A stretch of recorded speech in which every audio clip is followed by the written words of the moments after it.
I sound like a crazy woman, but this stuff fascinates me.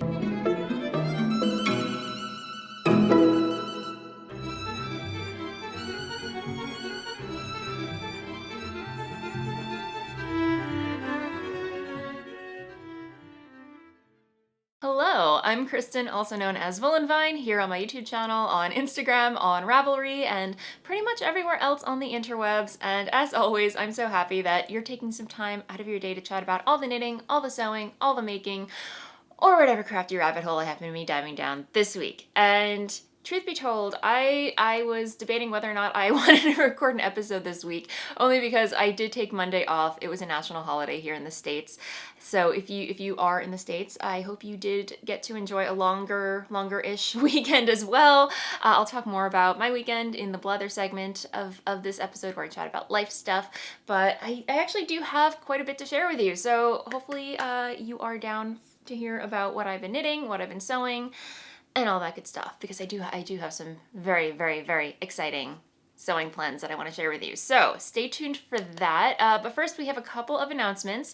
I have a giveaway winner to announce. So last week I announced that we hit 25K subscribers, which is insane, but in a good way. So as a thank you to you lovely viewers, whether you've been with me since the beginning or just subscribing, I wanted to do a special giveaway to thank you and, and give a home to this lovely skein of spin cycle yarns that was just not in my wheelhouse of colorways when it came to a specific project that I had in mind for it. It is a gorgeous skein nevertheless. This is, again, Spin Cycles dyed in the wool, which is a sport weight base, I believe, in their Tough Love colorway, which is a limited batch.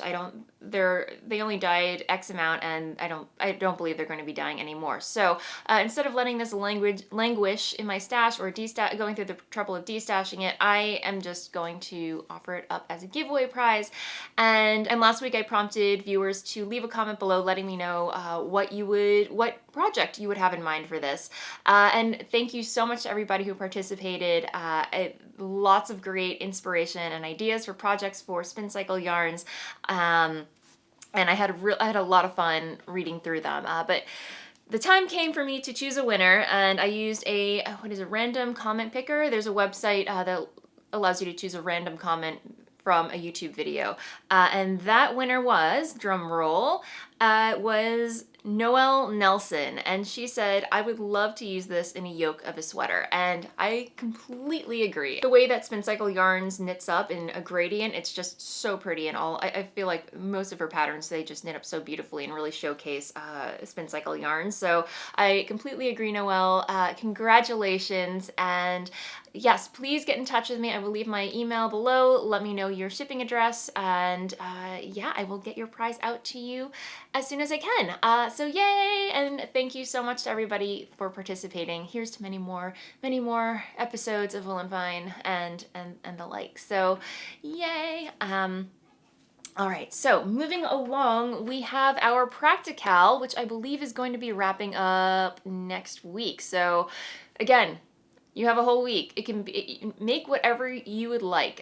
Something that is going to go with your wardrobe, that you're going to want to gravitate towards on a regular basis. It can be big, it can be small, it can be knit, crocheted, woven, sewed.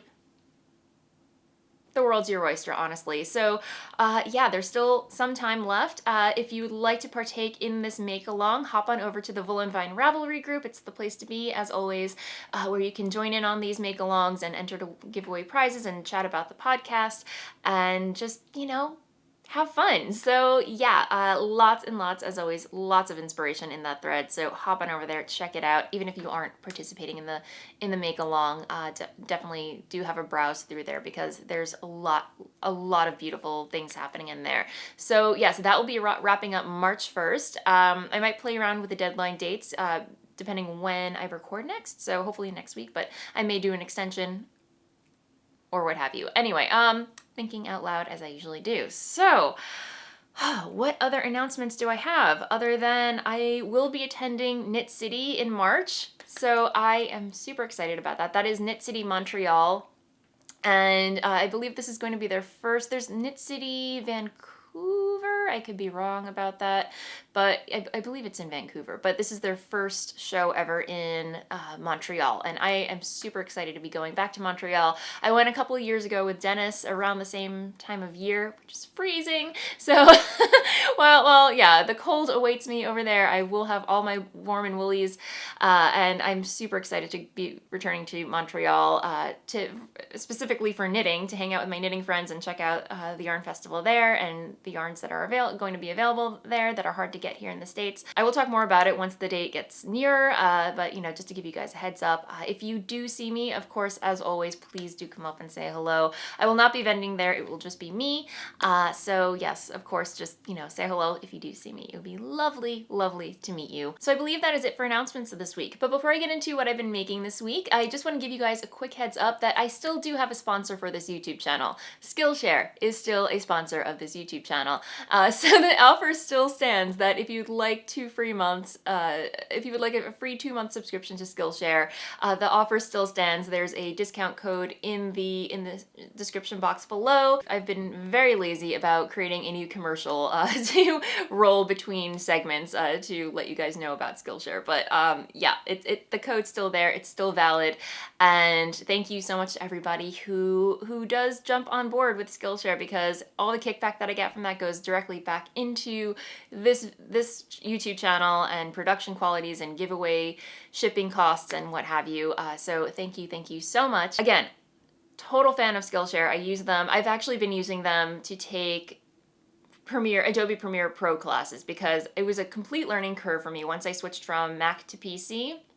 Final Cut Pro was not available to me anymore on PC, so I had to relearn how to use Adobe Premiere. And while I have used it in the past, again, it was a learning curve and I just need a refresher, and Skillshare has so many helpful videos, crash courses on how to use Adobe Premiere, so that has been incredibly helpful to me. But they do have other classes as well, be it sewing, knitting, printmaking, embroidery, you name it. There's pretty much a Skillshare class for everything. So anyway, just letting you guys know. So yes, without further ado, on to what I've been making.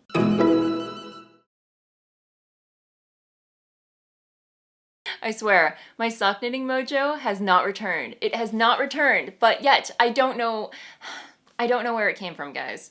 I really don't. I don't know.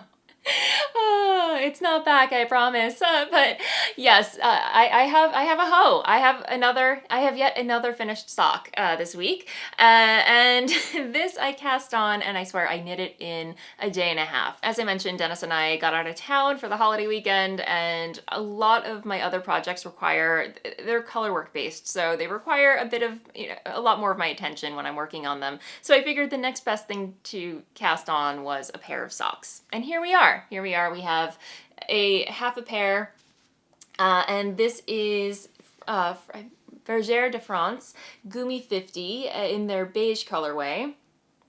Let me get that to focus.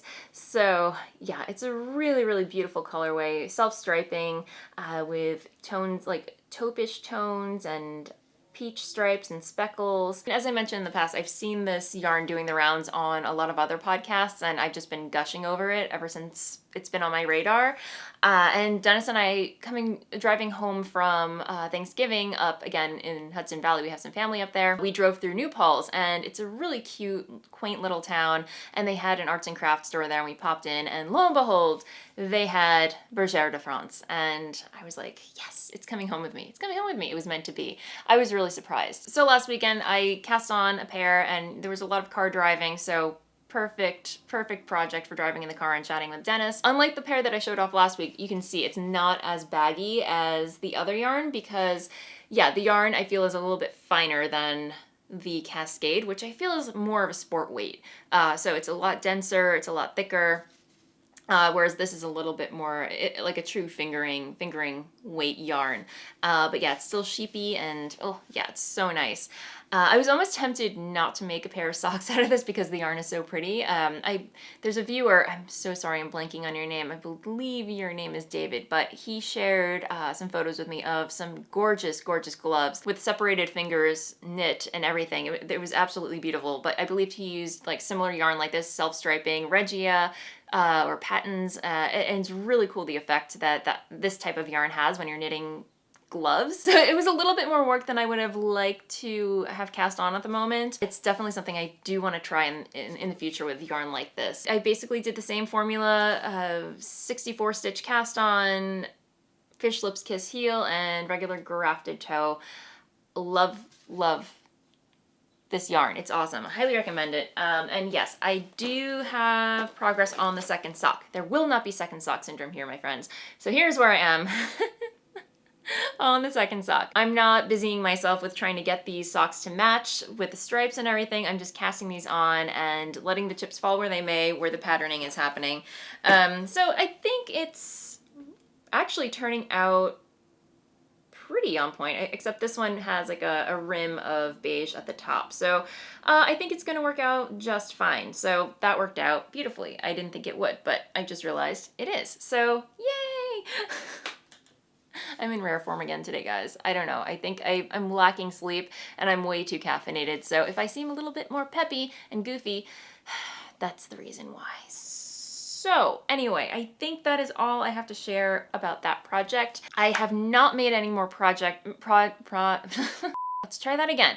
I have not made any more progress on my other projects that I've been working on, my sorrel pullover that I was tempted to give the axe to last week. Don't worry, a lot of you were up in arms about that. I have not frogged it. I don't plan on frogging it yet, at least. I think it's just sitting in hibernation. I'm gonna let it marinate and come back to it when the time is right. But right now I'm just not feeling it. But don't worry, I will not frog it. It's fine, it's fine. And my Isbray, that is not getting frogged. It's just been slow and steady progress on that because it is color work, and I didn't have any time last week to sit down and actually dedicate my attention to it. So that's still where it was when I showed it to you last week. I actually did cast on a new pattern design. I know I talked about another pattern design. That one is kind of in hibernation at the moment, but I started a new one, inspiration struck, and I guess I will share it with you. I don't know when this is gonna come out. It's probably gonna be a labor of love. Not gonna lie about that, but I shared a little preview of this on my Instagram feed, but here is the back of it. And then here is the front of it. So yes, it is a colorwork tube. It's just knit completely in the round using my hand-dyed yarn, Voolenvine yarns, on my new croquet base. I was itching, pun totally intended, to cast on using my new yarn base. It is a sport weight base, 100% superwash blue face luster, and it is everything and so much more. But yeah, it does this cool thing in the round. So you're probably wondering, what is this? Is it a sleeve? Is it a cowl for a giraffe? I don't know. It is a cowl. It is a cowl, it's just gonna be a long tubey cowl that you can wrap around your neck twice. Just pure color work, knit in the round. And I just can't put it down. I don't know when I'm going to be finishing it. It has a traditional Scandinavian colorwork motif on either side, using two colorways. Again, Voolenvine yarns, croquet base in my courtesan colorway, this pinky coral color right here, which I actually used in my Soldotna crop, and then Dirty on Purpose, which is this speckled brown color for the mane. And yeah, I just love the way the colors are playing together. And this is also an opportunity for me to play around with my new toy. For my birthday, I got myself a set of Chiaogoo Shorties, and guys, they're amazing. They're not like the 9-inch circulars that you're used to seeing for sock knitting in the round. These are, I believe, has like an 8-inch, let me see. The needle tips themselves are quite long, so it gives me that leverage.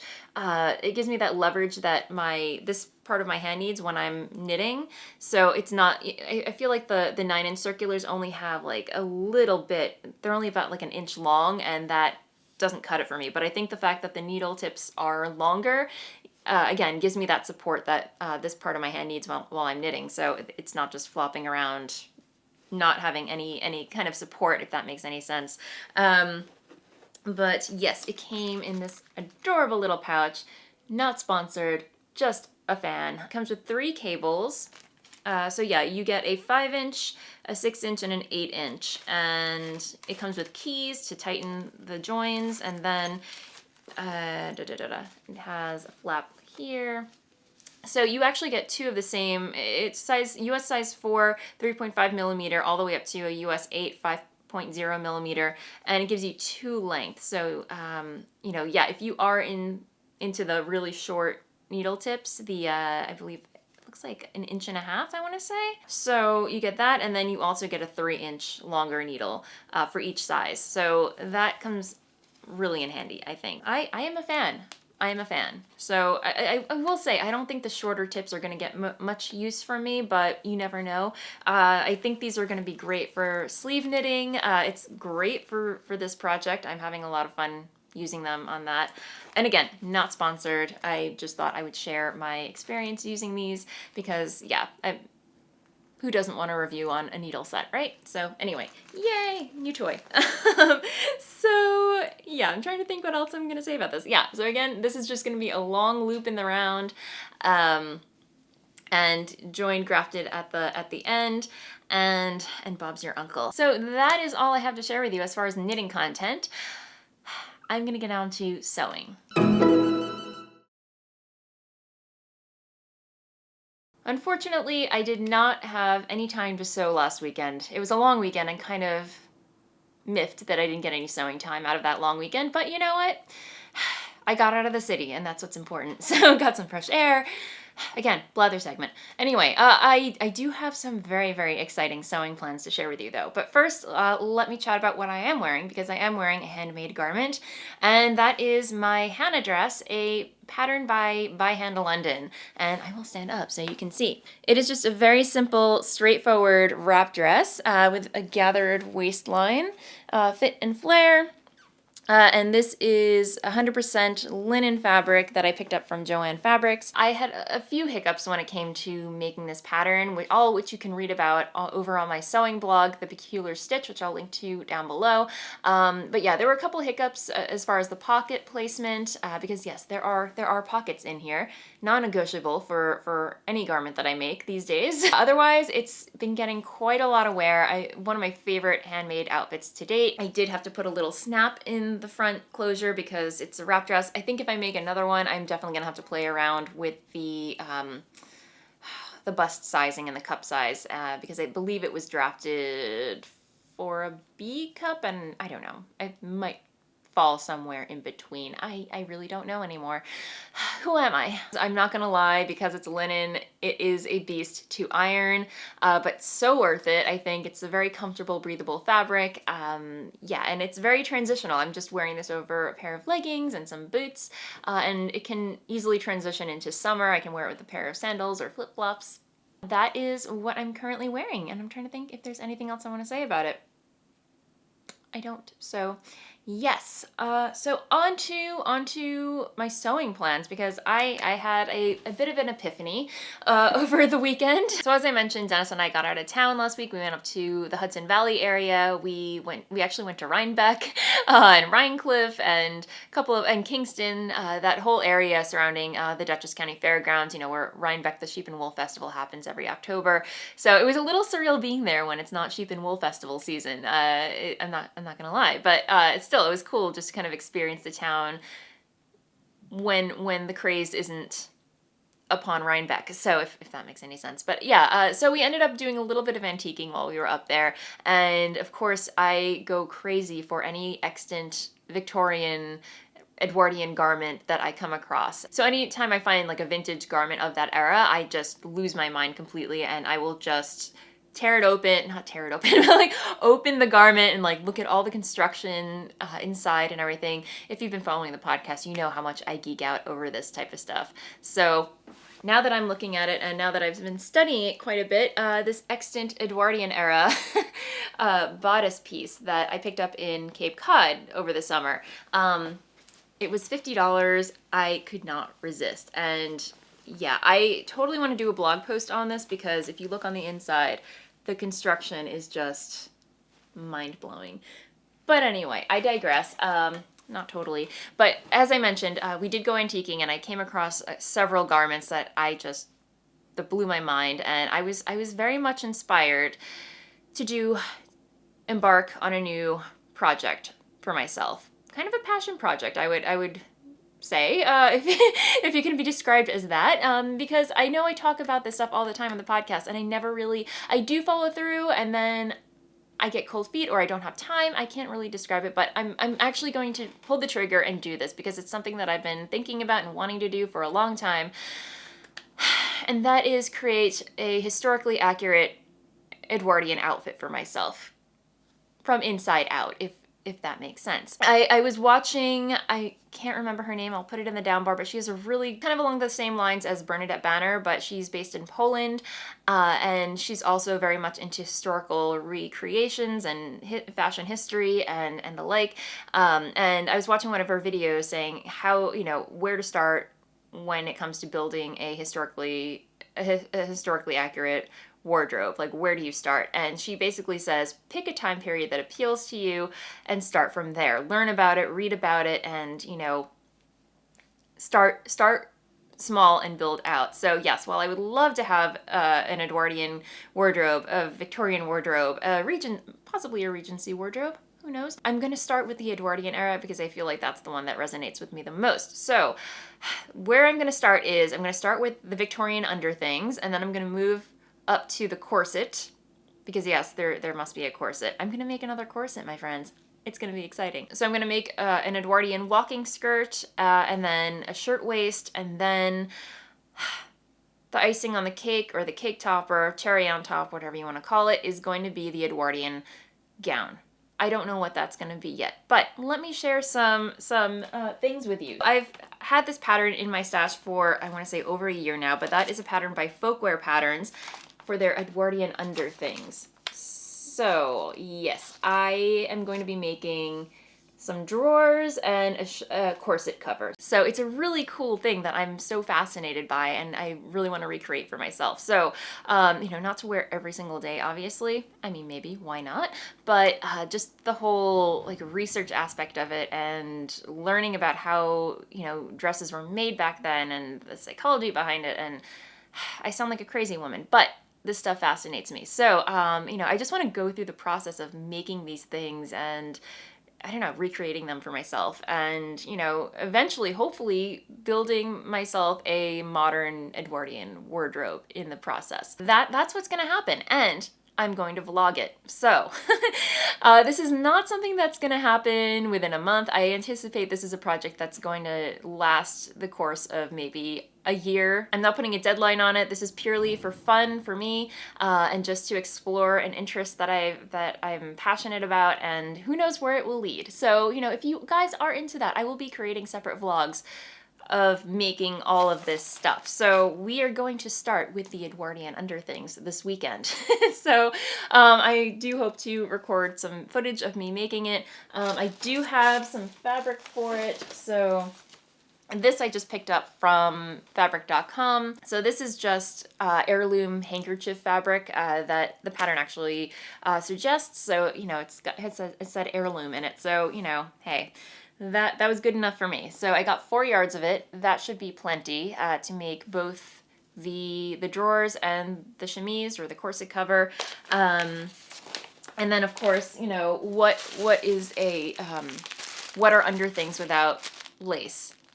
I mean, it has to happen. So I'm gonna do some lace insertion and all that fun stuff. So I'm excited for this, guys. So just to give you another idea as far as what this S-shaped curve looks like, I have a book that came highly recommended by Bernadette Banner. If you don't follow her channel, highly recommend you check her out because she's amazing and totally inspirational and completely inspired this idea. So this is Patterns of Fashion 2 by Janet Arnold, and it covers fashions from 1860 through 1940. And one of the patterns in here, she's the authority pretty much on creating patterns from drafting patterns from historical extant garments.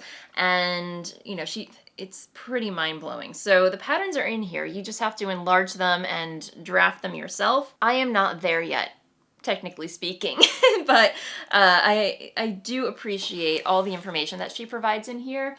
So this is one dress. This is a dress from, I believe, this is a 1901 to 1902 reception gown.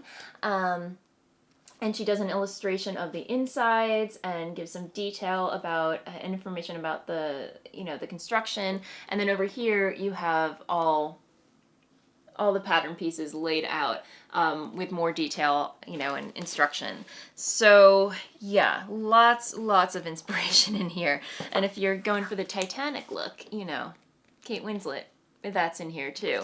And she has several volumes of this, and they're just so completely inspirational. And I love the fact that the cover is laminated, so you can spill water on here and it won't get damaged. Brilliant. So I think before I tackle Janet Arnold, I am gonna tackle something a little more simple. I got this pattern from McCall's by Angela Clayton, who also has a very awesome YouTube channel. She does all these beautiful kind of themed historical reconstruction pieces, and she also has a pattern line for McCall's. And this one, of course, spoke to me. And I'm not sure how historically accurate this is. I'm sure because it's a McCall's pattern, there are, some more modern elements to this. So, but I feel like for myself, it's a good starting point, just to get the idea of construction and shapes and what have you. Yeah, so again, I'm not striving for perfection. I'm just trying to educate myself and learn and have fun at the same time. So I think this is going to be a good starting point for myself when it comes to a nearly historically accurate outer garment. So, this could be a lot of fun to create. So, but first we are starting with the basics. So yes, those are my crazy sewing plans for the foreseeable future. And because this is technically a special project for myself, I'm going to treat it as such and name it. So kind of in the same spirit as Project Runway, except without rushing or doing slapdash work. I'm going to put a lot of time, care, and effort into this, but I think I've settled on calling it Project Edwardian because, the name just fits the bill.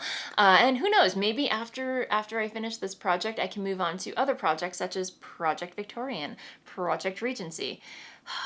The wheels are turning, my friends. Can you tell? As I mentioned, I am going to be vlogging about this. I am going to be posting to my sewing blog, which again, I will link down to below about my progress. Yeah, so hopefully if you guys are into that, you're along for the ride. It would be wonderful to have you. So yeah, well, this is going to be really fun to see where this goes. So I'm so excited. So yeah, that I believe is all the sewing content that I have for this episode. So without further ado, let's get into the blather segment where I chat about what's been happening in my life. Should you care to stick around? Although I will just give you guys a quick heads up about my shop update. I know last week I said I was going to cut the cord on doing a shop update segment, but just to let you guys know, you can always sign up for my newsletter by going to my website, voolenvineyarns.com, clicking on the newsletter link, entering your info, and every week I do send out a newsletter letting you guys know what colorways and bases to expect in each update, which happens generally every Friday at 5 p.m. Eastern time. So hope you can make it. Yeah, so all right, let's get into life stuff. All right, life stuff. As I mentioned, Dennis and I, we got out of the city. We went up to Hudson Valley, spent some time with family, did some sightseeing.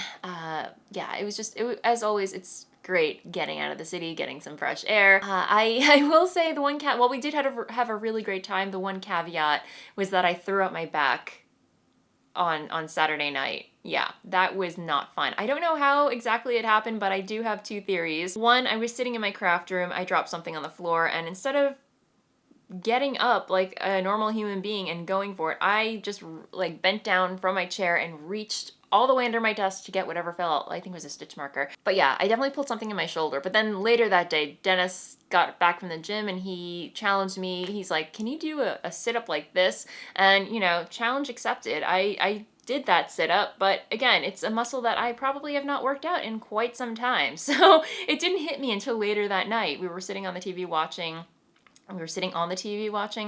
we were sitting on the sofa watching TV, and I think the way that I was sitting, I suddenly felt something.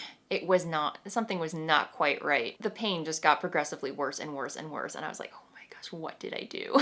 I seriously thought it might have been my kidney. I don't know. It was just one of those weird pains that I have not felt that I haven't felt at all. So that was a little scary, but thankfully the next day I was still a little sore, but I didn't feel pain, which thank goodness. So otherwise, just catching up with work as usual.